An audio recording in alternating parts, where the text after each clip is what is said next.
Good evening. Yeah, please go ahead. Hi, everyone. Thank you, Chair Day, Chair Eldridge, and the committee members for the opportunity to speak to you today. I understand this has been a very long day for everyone.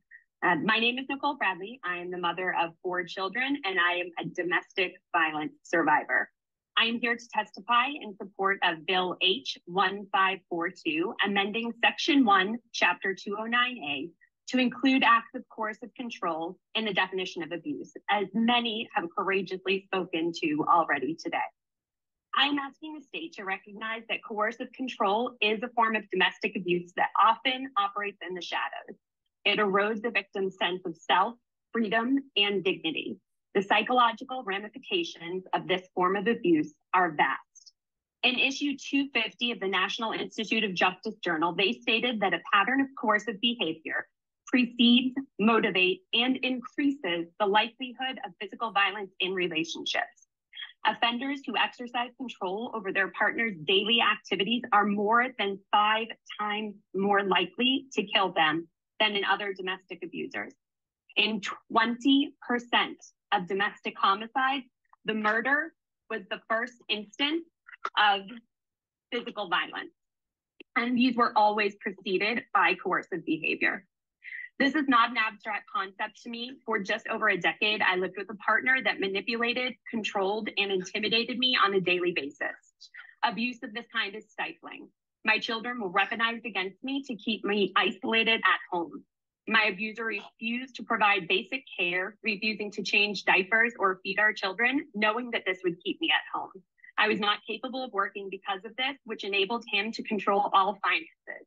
At times, I was allotted $160 a month to pay for bills, buy food, and anything else that my 4 children needed. It was an impossible task. Because physical violence or direct threat of physical violence was not present, I had no legal options. It was not until after I had the courage to get out that the physical violence occurred. My abuser broke into my house in the middle of the night, choking me next to my then 3-year-old daughter. I was one of the lucky ones. That act occurred 11 years ago, and almost every year since then, I've had to relive my trauma and argue in court why I still need a restraining order in place. I go to court with new pages of emails and texts that are sent to my family members and my children. These do not include threats of physical violence, but are full of intimidation, manipulation, and carefully worded to avoid violating the current definition of abuse as listed in the 209A. Each time I have to explain why beyond that one act of violence, I live in continuous fear. My most recent court hearing in November of 2022, I endured a lengthy session in close proximity to my abuser.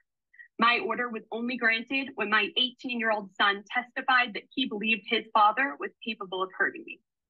The effects of coercive control take not only a psychological but physical effect on my body. We need to protect victims of all forms of abuse. The many testimonies today speak for themselves on the importance of this. I'm asking the Commonwealth to join the growing number of states that are passing and amending laws to include explicit references to coercive control. Thank you for your time and your consideration in this today. Great. Thank you very much for your testimony.